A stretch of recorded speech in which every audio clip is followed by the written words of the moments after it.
Hey, Professor Nugent, this is Julie Miller. I'm in your Social Work 304 class. This video is for the advanced skills, the summarization, information giving, confrontation, and interpretation. And so I'm going to do the summarization first, and I chose case number 4. Here's my husband, the practice buddy, and I chose case number 4. So I'm going to let he and I do this. I know this is a really big decision for you, whether or not to stay in school. It's just those teachers, the homework and the tests. It's just everything. I've pretty much come to a conclusion that school's got nothing to do with the real world. I'm sitting here learning about geography, snow glaciers, and what does this have to do with life, with the outside world? I think I've had enough. It's the conformity and the structure and all the rules. I'm thinking about quitting. A friend of mine quit. He's not employed right now, but he's doing okay. Not that I don't want to be a brain surgeon or anything. I just want to get a good job and pay my bills and to live on my own. What would you do if you quit school? I'd get a job. I don't know. Maybe just hang out for a while. I could use a breather.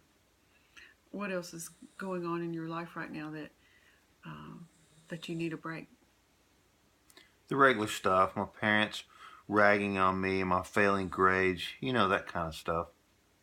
So following this, it's the most important aspects of the client's statement. And so what I wrote was that he is obviously unhappy with school and his family life, and as well as his family life is being affected by his poor school performance. So my summarization response would be, I can't read my own writing, sorry, that I would say you're feeling like the things that you're learning about in school are useless and that school might be a waste of time for you and that it is affecting your relationship with your parents. But quitting school is a big decision that you need to think about, and I would be happy to help you through this process before you make any big decisions about that.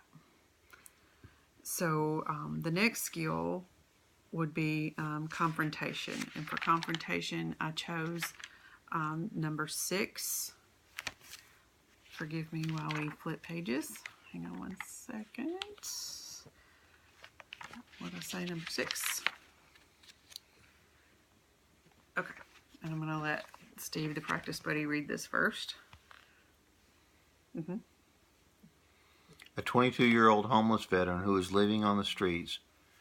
You are an outreach worker assigned to find vets and encourage them to come to the center for services.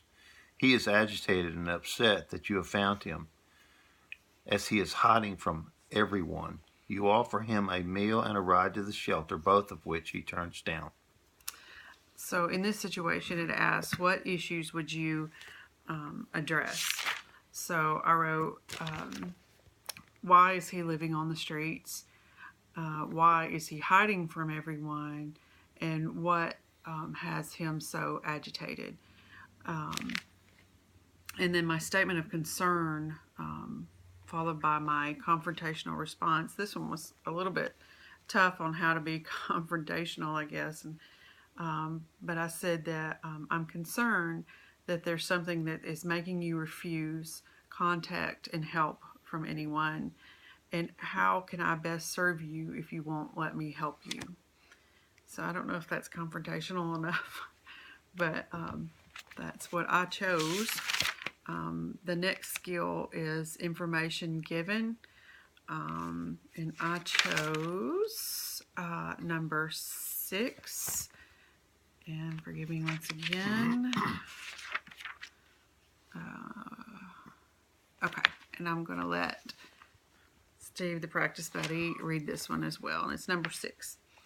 A 25-year-old female talking to the domestic violence shelter intake worker. Last night I was beaten up by my boyfriend. This is probably the 4th or 5th time. He treated me nicely when we first met, but now he gets so jealous he refuses to let me see my friends or my mom. And I'm sure he followed me home from work last night. He's starting to really scare me. That's why I came to the shelter. Okay, for this one, the information given. Sorry, that's my alarm to tell my kids to brush their teeth.